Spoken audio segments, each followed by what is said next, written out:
Presse In. Les décryptages de l'actualité vus par iWeb. L'information pour vous et avec vous en toute objectivité et impartialité.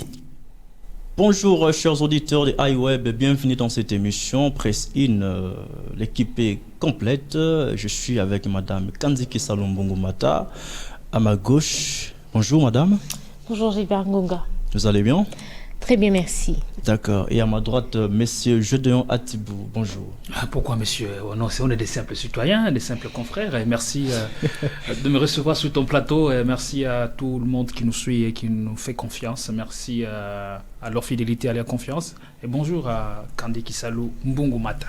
Voilà. Bonjour à toi, Gédéon Atibou, et bonjour à nos fidèles auditeurs, lecteurs et internautes. Voilà, ce n'est pas mon plateau, c'est notre plateau à tous. Alors aujourd'hui, nous allons revenir avec force, détails sur les enjeux de la visite de Emmanuel Macron, président français, sur le sol congolais. Enjeu, c'est-à-dire ce que l'on peut perdre ou gagner. Alors ici, nous allons analyser ce que la RDC peut perdre à travers cette visite et ce que le pays peut gagner à travers cette visite. Madame Kanziki Salou, vous ouvrez les débats. Je préfère venir après. Donne à Gédéon. Hâtez-vous. Donne à Gédéon. L'homme qui est toujours prêt. Bon, je sais pas s'il faut accepter ça. Bourré d'argumentaires. Prêt ou pas prêt, c'est pas ce qui nous intéresse, mais ici c'est question d'abord de comprendre la problématique qui est là. C'est une question sensible, d'autant plus que l'arrivée du président français Emmanuel Macron en République du Congo coïncide ou intervient après la visite du pape François, qui est venu nous rendre visite pendant 3 jours. Et il a été sur le sol congolais. Donc le pape François, le souverain pontife, arrive le 31 janvier. Et un mois après, c'est-à-dire début du mois, on a l'honneur, le privilège de recevoir sur notre sol le président français, le tout premier citoyen français, Emmanuel Macron. Je me dis, est-ce une simple coïncidence ou un fait interpellateur, ou encore est-ce la diplomatie de Félix Tshisekedi qui a essayé de payer? Je dirais oui, parce que là, recevoir le pape François sur notre sol était un événement important, puisque cela remonte à la dernière visite d'un pape sous 34 35 ans passés. 34 ou 35 ans passés. Et alors, c'est presque en cet même intervalle que l'on a aussi reçu le président français. Et je me dis, le président Tshisekedi est en train de faire un très grand travail, surtout quand c'est concerne la diplomatie qu'on a qualifiée agissante. Et exactement, on est en train de le voir et les lignes sont en train de bouger sérieusement.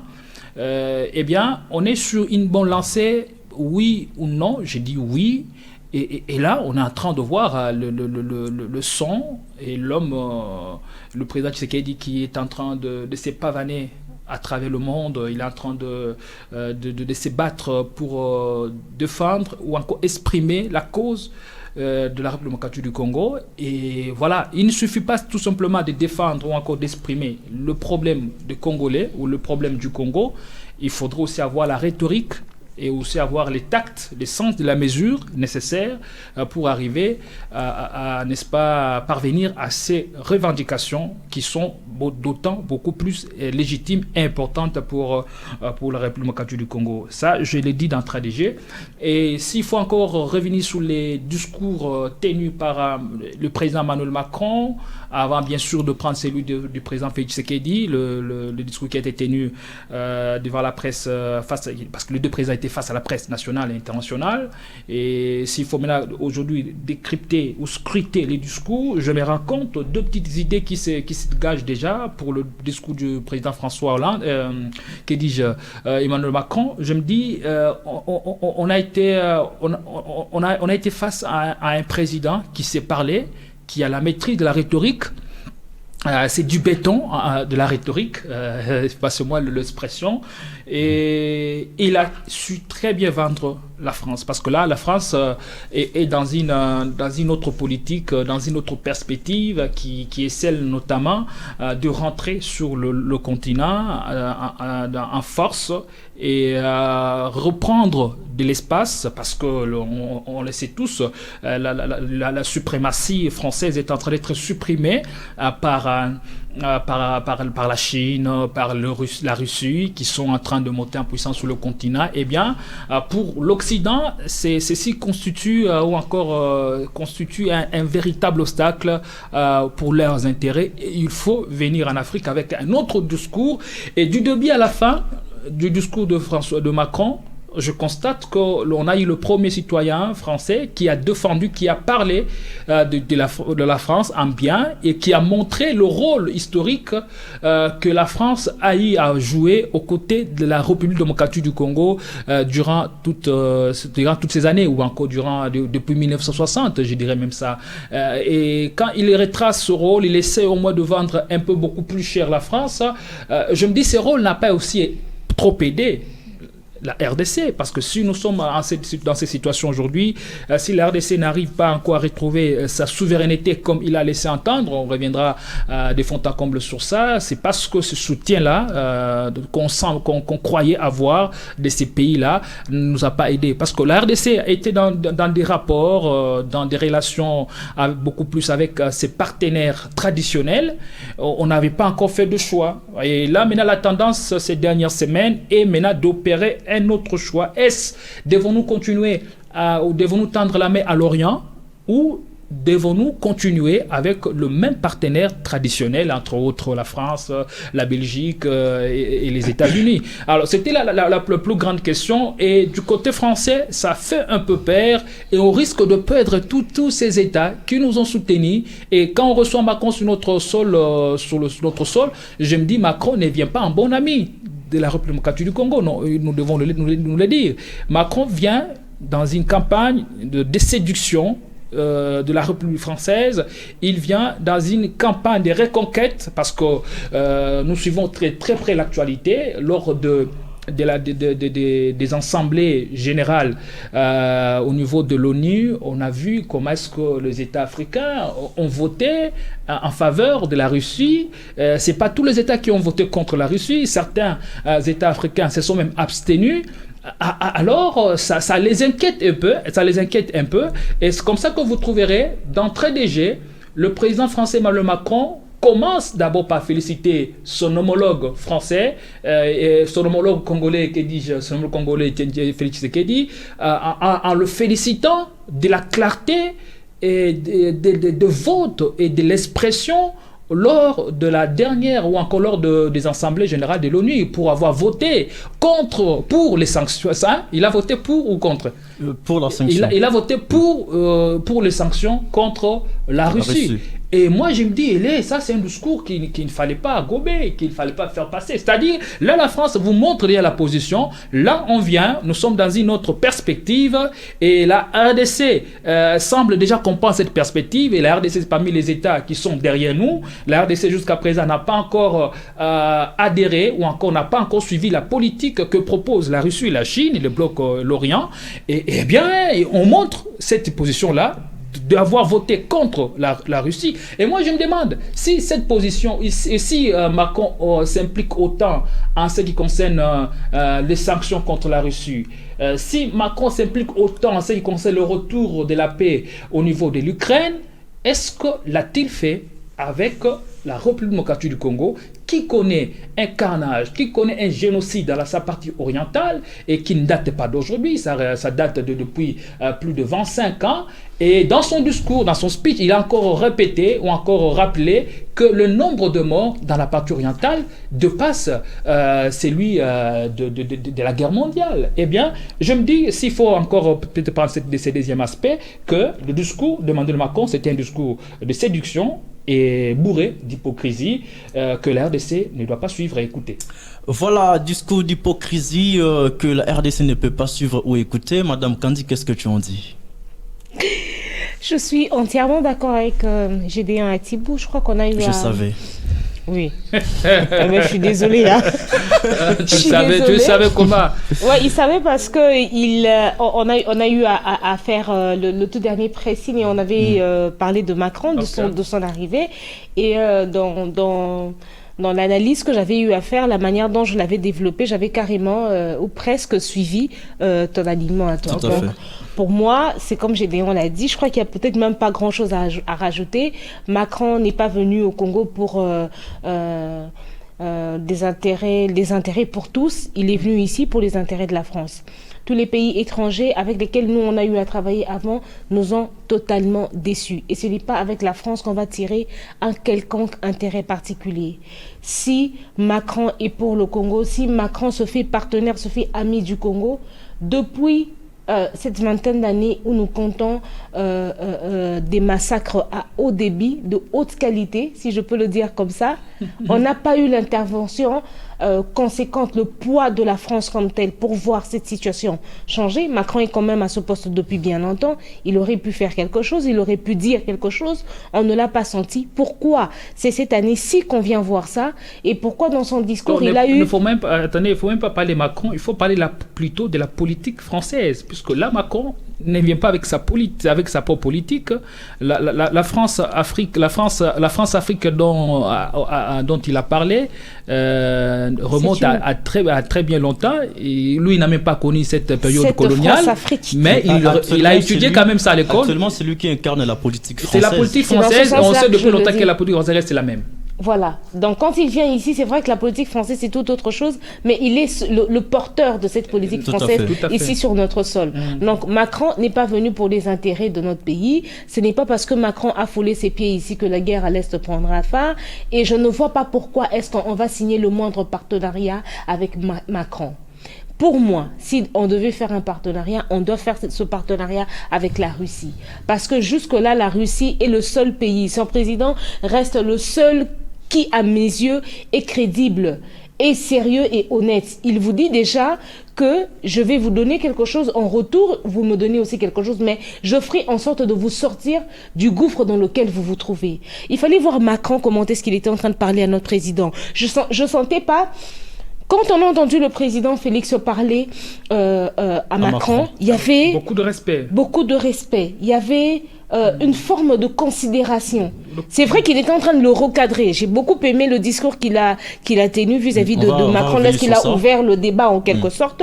Il a vraiment recadré Macron. Ce qu'il a dit était bien, mais on sentait ce respect, cette considération, cette façon de l'emmener à son titre, à son niveau. Mais pas Macron. Il s'adressait au président de la République comme si c'était son fils, comme si c'était son enfant. Hein? Vraiment, quand le président a dit il faudrait que ce soit un partenariat qui va à l'égalité, gagnant-gagnant, et non pas que vous venez de la manière à être nos parents, nos pères qui savent ce qui est bien pour nous et ce qui n'est pas bien pour nous. Qu'est-ce que nous devons faire pour être bien? Donc Macron, venir ici et envisager de faire un quelconque partenariat avec lui, c'est vraiment avec la France, avec Macron, avec l'Europe, c'est vraiment une des autres grosses bêtises que nous allons encore commettre parce que ils ne nous tireront pas de la situation dans laquelle nous nous trouvons, surtout pour le cas de l'Est du pays. Pour que le Congo puisse s'en sortir, le Congo doit se prendre en charge lui-même sans compter sur qui que ce soit, même pas les pays africains. Parce qu'on est en train de voir ce que l'EAC est en train de faire en ce moment-ci. EAC, c'est la biso loko ya malongate. Pe ekose la biso loko malongate parce que bazan na bantere na bango na kati oyo et comme il se déceler petit à petit fur et à mesure Nicolozo Kende. C'est vrai que Balobi na biso M23 décide de se retirer. Depuis, il avait décidé de se retirer. Depuis. Je vois pas, je me demande qu'est-ce que ça coûte pour dire bon ça va, on arrête la guerre, on se retire et de se mettre en exécution. Je ne vois pas pourquoi est-ce que ça prend tout ce temps. Donc, de la même façon qu'on est en train de voir la comédie avec l'EAC, qu'on a connu cette observation qui cache autre chose, qui nous détruit, qui nous bouffe avec la MONUSCO, on va connaître la même chose avec la France parce que la France fait partie du Conseil de sécurité et si elle pouvait faire quelque chose pour le Congo, elle l'aurait déjà fait. Depuis longtemps, cette histoire de France-Afrique, c'est seulement la France qui tire. Et puis, écoute bien ce qu'on dit. France-Afrique. Le pays la France et le continent Afrique. Donc on nous réduit à tout un continent. En un village. On nous réduit en un village, on nous réduit en un pays. Donc nous, tout le continent de l'Afrique fait un partenariat avec la France elle seule. Donc, ça dit tout. Même la France-Afrique là, ça dit tout. D'accord avec un discours d'hypocrisie? Très hypocrite. Oui et non à la fois. Vous savez, les États Toi, tu es sont toujours comme ça de toute façon. Des monstres froids. Entre les États, il n'y a que des intérêts. D'abord, je vais parler sur la posture communicationnelle d'Emmanuel Macron et du compromis à l'africaine, question à laquelle le président français a répondu. D'abord, beaucoup de Congolais attendaient d'Emmanuel Macron la condamnation ferme et ouverte du Rwanda et notamment de Kagame. Et les Congolais sont déçus. Pourquoi? Parce que le président français n'a pas ouvertement condamné le Rwanda et son président Paul Kagame. Pourquoi? Heureusement que moi je n'attendais pas bien mieux de lui. Heureusement. Voilà. Alors pourquoi? Parce que Emmanuel Macron joue la médiation entre la République démocratique du Congo, représentée par Kagame, et représenté par Tshisekedi. Merci. Et le Rwanda, représenté par Kagame. Okay. En tant que médiateur, il ne pouvait pas condamner les partis en conflit ouvertement devant les caméras. Mais je crois qu'en coulisses, Emmanuel Macron joue son rôle de médiation et s'il faut condamner, il condamne en coulisses. Mais publiquement, Emmanuel Macron ne pouvait ni condamner le Rwanda, ni condamner la RDC de manière ouverte. Pourquoi? Parce qu'il joue le rôle de médiation. Quand on joue les bons offices, la règle voudrait que vous puissiez être neutre. C'est comme deux enfants se battent, vous venez jouer la médiation, au côté il y a Moussoussou, au condamné l'autre, il sera frustré et lésé. C'est justement ce qu'Emmanuel Macron a fait. C'est ça la posture communicationnelle d'Emmanuel Macron. Si bien qu'il a un tout petit peu essayé de condamner les Rwandais, disons que la RDC n'est pas un butin de guerre. C'est aussi une condamnation, mais qui n'est pas ouverte. Je lève le doigt. Oui, vas-y. Est-ce que quand il dit la RDC n'est pas un butin de guerre, est-ce qu'il est dit au Rwanda ou il est dit à toutes ces puissances dont il a té les noms, qu'il a refusé de désigner nommément, parce qu'il n'a pas eu de puissance qui serait derrière cette guerre de l'Est depuis des années, mais sans pourtant les désigner. Pourquoi il ne les a pas désignés? Et quand Macron reconnaît le POC, ou encore reconnaît cette France-Afrique, c'est-à-dire, on reconnaît un temps où la France a être sur le continent, on reconnaît la puissance de la France ou encore le rôle de la France dans la déstabilisation de beaucoup d'États africains. Tout à fait. Donc, ce qui s'est passé en Libye, ce qui s'est passé au Mali, ce qui s'est passé aussi au Burkina Faso, on comprend que la France ne veut pas le développement des États. Et pourquoi ce que j'allais te poser comme question, ne pas reconnaître maintenant cet état des choses et faire en même temps amende honorable? Pourquoi on aurait comme médiateur Emmanuel Macron? Pourquoi on aurait comme médiateur? Non, il vient en second lieu. La médiation est tenue actuellement par Joao Lourenço. Lui, en tant que l'un des pays, de puissants pays au monde, eh bien, il les tient par moment. L'Angola a joué la médiation. Je crois. À part l'Angola, c'est le Kenya. Le Kenya aussi a joué la médiation. Et la troisième médiation, c'est avec les Français, notamment avec Emmanuel Macron. Donc il n'est pas les seules personnes à jouer la médiation entre la RDC et le Rwanda. Je ne veux pas d'un Français, je ne veux pas d'un pays européen, d'un président européen, au moins encore un tout petit peu africain. Je finis par les compromis. Avant même de prendre les compromis à l'africaine, Emmanuel Macron est venu en RDC pour entrer à la grande porte. Vous voyez? Parce que tout le monde sait que c'est la France qui soutenait ou qui soutient jusqu'alors. Alors pourquoi n'a-t-il pas fait amende honorable? Alors je n'ai pas de l'hypocrisie. Alors maintenant là, la France vient, Emmanuel Macron vient avec les entrepreneurs, avec les entreprises pour signer des contrats gagnant-gagnant entre la France et la République démocratique du Congo. C'est une façon pour lui de ne pas piller, de ne plus piller les richesses de la RDC à travers le Rwanda. Il vient entrer à la grande porte, rencontrer le président congolais pour lui dire: voici ce que moi je vous propose, je vais exploiter vos minéraux et vous aurez un pourcentage, j'en aurai aussi. gagnant-gagnant. Socrate, une question. Qu'est-ce qui a empêché le président français ou la République française d'entrer par la grande porte ici chez nous? Quel était l'obstacle? Pourquoi avoir attendu toutes ces années et venir maintenant avec une aide de 34 millions? Et puis après, il reste à savoir si ce qu'il est en train de dire sera ce qui sera fait. La question est à vous. Alors pourquoi il est venu aujourd'hui? On dit en français vaut mieux tard que jamais. Oh là là. Mais notre tard à nous est catastrophique. La France, se voit plutôt dans l'impossibilité de continuer à soutenir la rébellion du M23 pour piller les richesses, parce que la RDC a commencé un tout petit peu à avoir des soutiens extérieurs outre que la France. C'est pour cette raison-là, parce que les États-Unis, la Russie, la Belgique et l'Italie ont apporté leur soutien à la République démocratique du Congo. Et la France ne pouvait pas faire cavalier solitaire, elle devrait soutenir la RDC. Alors pour finir mes propos, je prends les compromis à l'africaine, question à laquelle Macron a répondu. Moi je crois que le discours de Macron est aussi venu déranger la légitimité, voire la légalité du président Tshisekedi. Nous avons commencé... Une question, Socrate. Oui. Il y a des vérités qui ont été dites au cours de ce point de presse animé par le président. Alors, lequel vous avez trouvé qui a été le plus agacé par des vérités qui auraient été dites?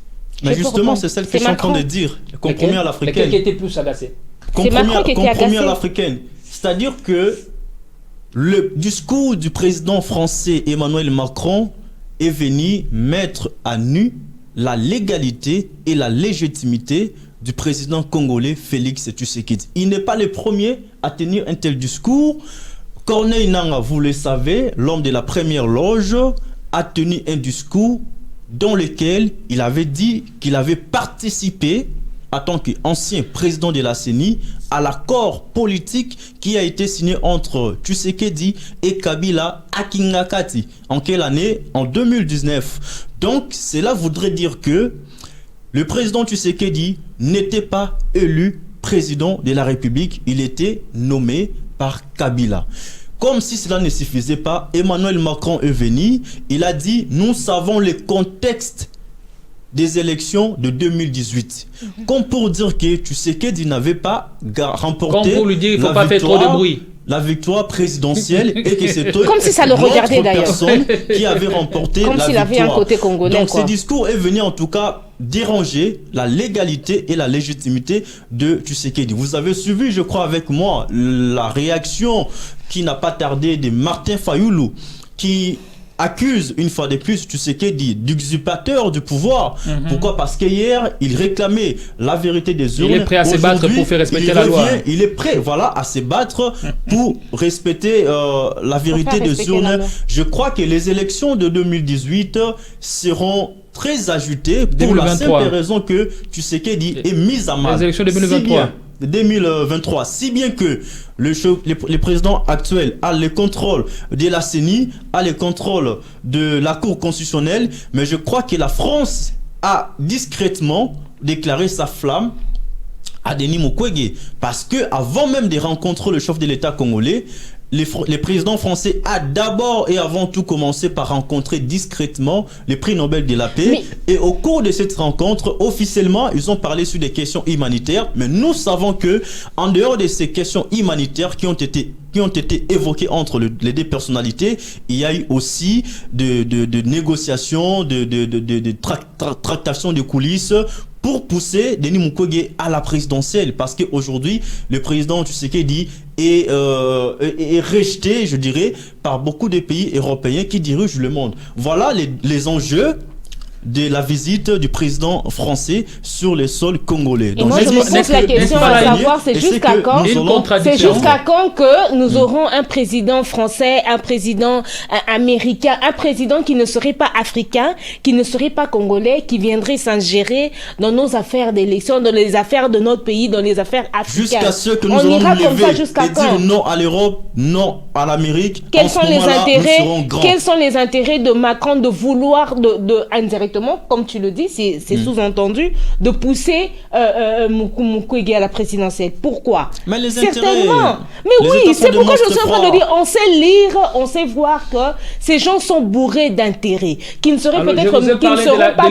gagnants. C'est hypocrite. Voilà l'hypocrisie. Donc, et la France-Afrique, d'un quelconque partenariat. Et la France-Afrique dont il a parlé, ce n'est qu'un concept. On nous réduit à un continent. Autant de pays, autant de personnes qui ont un quotient intellectuel suffisamment élevé pour prendre des décisions qu'il faut pour faire avancer ce pays. On dit France-Afrique. Alors dans ce cas, disons Congo-Europe. Mais pourquoi pas. Alors nous allons prendre le discours de Tshisekedi dans le deuxième tour de table. On commence avec Gédéon Atibou.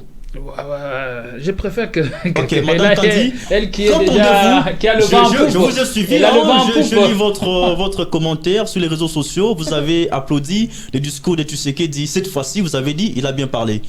Oui. Pour moi, depuis que le président de la République actuelle, Félix Tshisekedi, est président, c'est la première fois qu'il parle d'une manière qui vous bouillonne le cœur, qui m'apaise. Qui me rassure un tout petit peu. Après, les promesses, c'était bien, mais on a attendu de les vivre.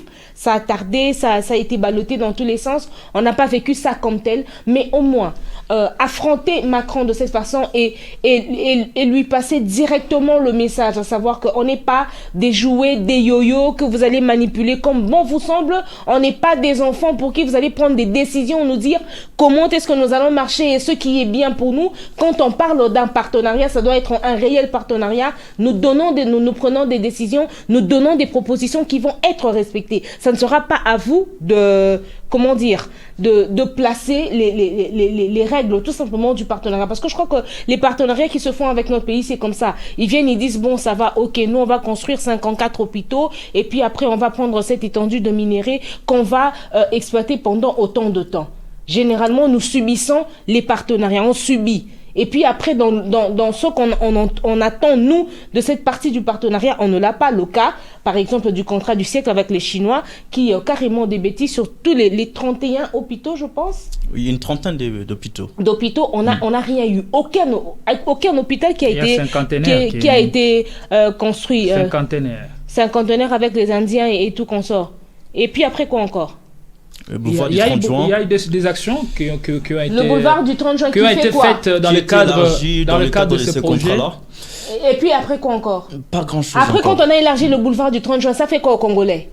Après, quand on a construit l'hôpital du cinquantenaire, on a senti les bénéfices de ce contrat. Un simple Congolais, un simple individu congolais aille se faire soigner à l'hôpital du cinquantenaire, vous savez combien il faut dépenser? Combien sont allés là-bas? Donc c'était un partenariat, on a joué ça, c'était pas un partenariat. Ils sont venus, ils ont imposé les règles et ils ont bénéficié et ils nous ont doublés. Ils se sont joués de nous et si à suivre le président de la République, il était clair avec Macron pour justement relever dans un sens tous ces autres partenariats qu'on a subis avant qui ne nous a rien apporté et il a rappelé à Macron que maintenant si ces partenariats, c'est pas nous qui subissons, c'est pas nous qui allons faire exactement ce que vous voulez. On aura notre mot à dire, on aura des décisions à prendre, on aura un non à dire et ça c'était parfait. Je crois que c'est une forme de réveil, je pense. Là maintenant le président est vraiment en train de se réveiller, en train de se ménager pour dire que ça peut pas continuer comme ça. Pour une fois, vous avez soutenu les chefs de l'État, tu sais. Je le soutiens, tu dis des bêtises. Alors, avant peut-être d'accorder la parole à Gédéon pour clôturer ces derniers tours de table, j'aimerais aussi émettre mon point de vue, puisque vous avez commencé avec les premiers tours de table. Je serai trop bref parce qu'on a passé de temps. On n'a plus de temps. Ouais. Moi, je pense que Tshisekedi s'est contredit. D'abord, il commence par dire que non, nous ne voulons pas que la France se présente comme supérieure et nous inférieurs. Nous voulons nous considérer comme égaux. En même temps, le chef de l'État n'est dit mot sur les 34 millions d'euros que la France propose à la RDC pour les victimes de la guerre de l'Est. Or, nous le savons, la main qui donne est supérieure à celle qui reçoit. Si Tshisekedi estime que nous voulons un discours égal, nous voulons nous considérer comme égaux, la France et la DRC comme égales, nous devons commencer par travailler et refuser les aides internationales, notamment de la France. Mais quand nous acceptons l'aide de la France de 34 millions pour les victimes de l'Est, en même temps nous disons que nous voulons être égaux, c'est comme si on a manqué. C'est vouloir une chose. C'est comme si on a manqué. Alors qu'on a beaucoup d'argent, on ne manque pas. L'argent qui est détourné et sur l'argent sur lequel l'IGF tombe tout le temps, ça peut permettre à ce que l'on assiste à toutes ces victimes des affres de la guerre dans la partie orientale du pays. L'argent que les émoluments qu'on donne aux députés, et stabiliser les par humanisme, on peut dire voilà, on divise la poire en deux, rien que pour ce mois. Tous les émoluments des députés, on va maintenant les affecter, encore les orienter vers l'aide humanitaire, mais on n'arrive pas à le faire. Le président lui-même n'a jamais été au courant de son salaire, entre guillemets. Alors ça pouvait peut-être être une bonne chose si on n'a pas suffisamment de moyens, ou bien si tous les moyens sont orientés pour combattre, pour aider l'armée, les FARDC, afin qu'elle puisse combattre le rebelle. Même les émoluments des autorités, les députés, ça pouvait faire quand même l'affaire. Mais là, je crois qu'on passe encore à côté une fois de plus en acceptant cette aide. Je suis entièrement d'accord avec toi. Il y a eu des choses qui ont été dites par Macron, qui n'ont pas été toutes fausses. Il y a par exemple certaines interpellations que j'ai saluées quand par exemple Macron nous propose à devenir ces Nigériens francophones. Voyez, c'est-à-dire c'est une interpellation qui nous pousse à travailler. Nous devons comprendre, nous inspirer de ce que les Nigériens ont fait afin que nous soyons au diapason et quand même arriver à nous imposer. Si par exemple aujourd'hui la RDC était les Nigériens francophones, on n'accepterait pas aussi facilement, n'est-ce pas, cette aide humanitaire de 34 millions que la France vient nous donner juste une fois de plus pour nous flouer et encore nous garder dans cette posture-là d'état faible. Et une fois de plus, le discours de Tshisekedi, j'ai aimé, c'est un discours qui a été calibré, un discours qui était calibré. En même temps, il a porté les cris de désespoir et les attentes des populations congolaises qui veulent notamment le retour dans la partie Est. Mais quand il parle, quand il appelle les États étrangers ou encore l'Occident à nous regarder autrement tout en nous respectant, cette pique ressemble à une guerre ouverte que vient de lancer le président Tshisekedi à l'Occident, et il doit se préparer par rapport à ça. Cette déclaration ne fera pas du baume au cœur à Macron ou encore à toutes ces puissances extérieures, puisque là maintenant c'est un discours des libérateurs, un discours qui cherche, qui veut à ce que nous puissions nous libérer de ces paternalismes longtemps décriés et longtemps dénoncés. Une fois de plus, je vais peut-être pour terminer par là, Tshisekedi a parlé du respect. On va nous respecter si nous devenons sérieux et si nous devenons conscients par rapport aux enjeux, aux défis qui sont les nôtres. Donc il faut commencer par s'assumer, il faut commencer par recréer cette souveraineté dont a parlé Emmanuel Macron. Et aujourd'hui, maintenant, l'Afrique ou encore la RDC doit comprendre que le soutien, il n'aura pas de la Chine, moins encore de la Russie, ou encore de la France qui est venue se présenter en bonne amie alors qu'elle ne l'est pas. Eh bien donc, il faut commencer par s'assumer et refuser, ou encore cessons de rejeter la faute à ceux qui ont dirigé hier. Lorsqu'on accède au pouvoir, on accède au pouvoir pour faire changer les choses avec un nouveau paradigme. Alors, nous sommes arrivés à la fin, Madame Kandi. Il paraît que vous voulez souhaiter un joyeux anniversaire à une personne très très très importante. Laquelle? Alors, anniversaire à Papa Jean-Marie Mungumata. Que Dieu comble votre vie de bonheur, de longévité, beaucoup de santé et de force à vous. Voilà, je vous aime de tout mon cœur. Nous vous aimons. Alors, on se voit demain. Bye. Presse In. Le décryptage de l'actualité vu par iWeb. L'information pour vous et avec vous en toute objectivité et impartialité.